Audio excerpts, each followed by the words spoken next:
गोविंदा रे गोपाळा यशोदेच्या तान्ह्या बाळा आला रे आला गोविंदा आला अशा जल्लोषामध्ये आणि या घोषणांमध्ये गोविंदा पथकांचा सराव सुरू आहे आणि अवघ्या काही दिवसांवर येऊन ठेपलेल्या गोपाळकाला म्हणजे दहीहंडी उत्सवासाठी सगळीच गोविंदा पथकं आता सज्ज झालेली आहेत। तर नामवंत गोविंदा पथकांपासून ती नवीन गोविंदा पथकं सुद्धा तयार झालेली आहेत। शहरातील गोविंदा पथकांनी दहीहंडी फोडण्यासाठी उंचच उंच मनोरे रचण्याचा सराव सुरू केलेला आहे।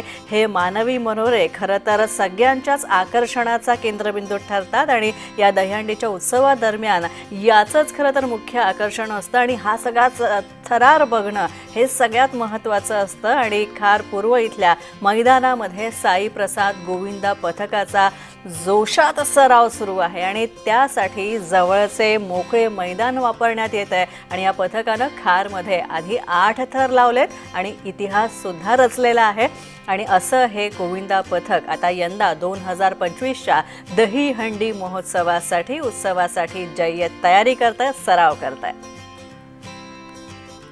तर या संदर्भात थेट जाऊया, आमचे प्रतिनिधी तानिया गायकवाड सुद्धा आहे। तानियाबद्दल इथे मला एक गोष्ट सांगायची आहे की तानिया स्वतः सुद्धा एक महिला गोविंदा पथकामध्ये कार्यरत आहे आणि तानिया आता तू खरं तर पत्रकाराच्या भूमिकेमध्ये आहे आणि आता यावेळी खरं तर हे सगळे दिवस जे आहेत ते गोविंदा पथकांच्या सरावांचे दिवस आहेत। सराव करून म्हणतात ना, प्रॅक्टिस मेक्स मॅन परफेक्ट, तर हा सरावाचा हे सगळा काळ आहे आणि आता तू तिथे आहेस आणि सगळ्यात महत्त्वाचं म्हणजे जो थरार तू अनुभवलेला आहेस सरावाच्या माध्यमातून तोच आता तुला पाहायला मिळतोय। सगळ्यात आधी तुला काय वाटतंय सांग? नक्कीच स्नेहा, तुम्ही पाहू शकता की आपण बॅकग्राऊंडला खूप आवाज येतोय, सगळी सरावाची सराव सुरू आहे आणि एक गोविंदा पथकाचा भाग म्हणून मला सुद्धा आता वाटतंय की तिकडे थराला जावं, पण मी ऑन ड्युटी असल्यामुळे ते करू शकत नाहीये। आणि आपण आता बघू शकतो की ते पाठीमागे सगळे मनोरे रचले जात आहेत, मुलं प्रॅक्टिस करतायत। आपल्यासोबत काही पथकाचे अध्यक्ष वगैरे आहेत, आपण त्यांच्याशी बातचीत करूया। मी पथकाचे अध्यक्ष त्यांना विचारते की त्यांनी इतके वर्ष सर तुम्ही मुलांना पाहताय, मला पहिलं सांगा की तुमच्या पथकाला किती वर्ष झाली? आमच्या पथकाला यावर्षी 19 वर्ष पूर्ण झाली।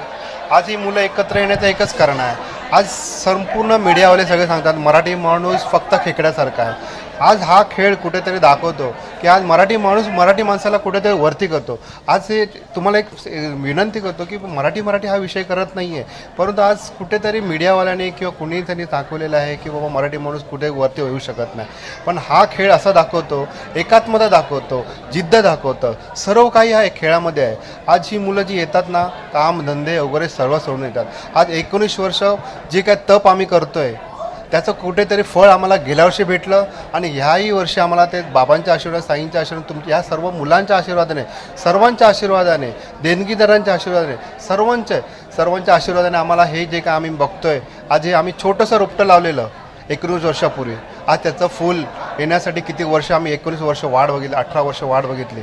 आज त्याचं कुठेतरी आम्हाला सार्थक झाल्यासारखं वाटतं आहे। आज शिवाजी महाराजांनी पण ज्या वेळेला रायरेश्वराच्या मंदिरामध्ये शपथ घेतलेली होती त्यावेळेला त्यांचं वय होतं फक्त 12 वर्ष।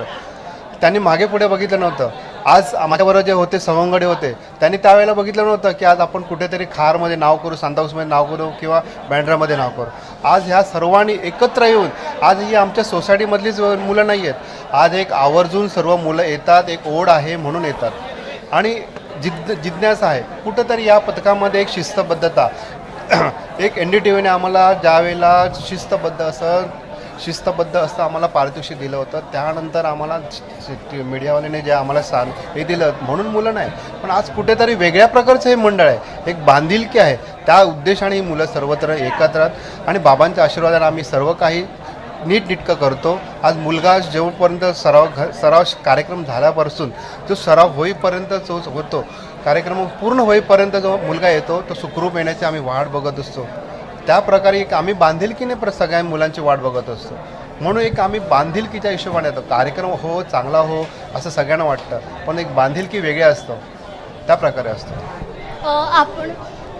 आपण बघू शकतो की इथे तरुण मुलं सुद्धा आहेत, काही जुनी आहेत, काही तरुण पिढी सुद्धा इकडे आहे.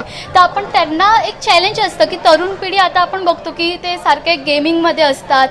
तर त्या तरुण पिढीला या खेळाकडे कसं खेचलं जातं आहे आपण हे विचारून घेऊया. सर, तुम्ही जी तरुण मुलं आहेत, लहान लहान मुलं आहेत, कॉलेजची मुलं आहेत, त्यांना तुम्ही ह्या खेळाकडे कसं आकर्षित करता? सर्वात प्रथम आमचं साई प्रसाद गोविंदा पथक ह्याची मी एक तुम्हाला व्याख्या सांगतो. साई प्रसाद म्हणजे काय? साईंनी बनवलेला प्रसाद.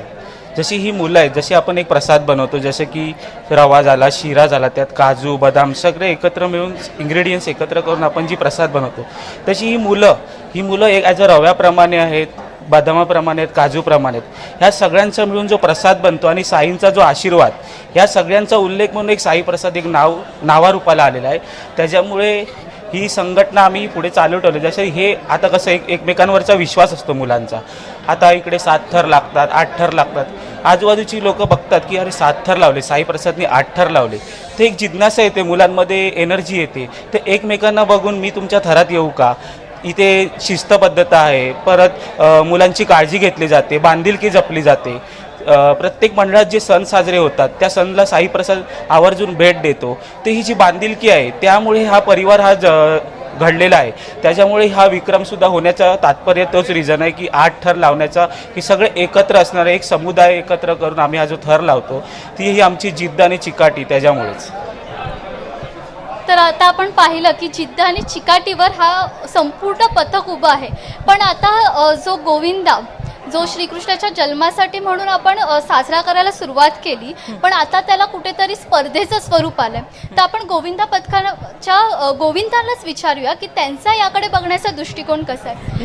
नक्कीच तानिया, खरं तर तुम्ही आता आणखी बघताय की- तुझी एक्साइटमेंट मला कळते आणि मीही सुद्धा उत्सुक आहे या सगळ्या गोविंदा पथकांशी बोलण्यासाठी. पण आपल्याकडे वेळेची मर्यादा आहे, त्यामुळे धन्यवाद या सगळ्या अपडेट्सबद्दल. या सगळ्यावर लक्ष ठेवून राहा.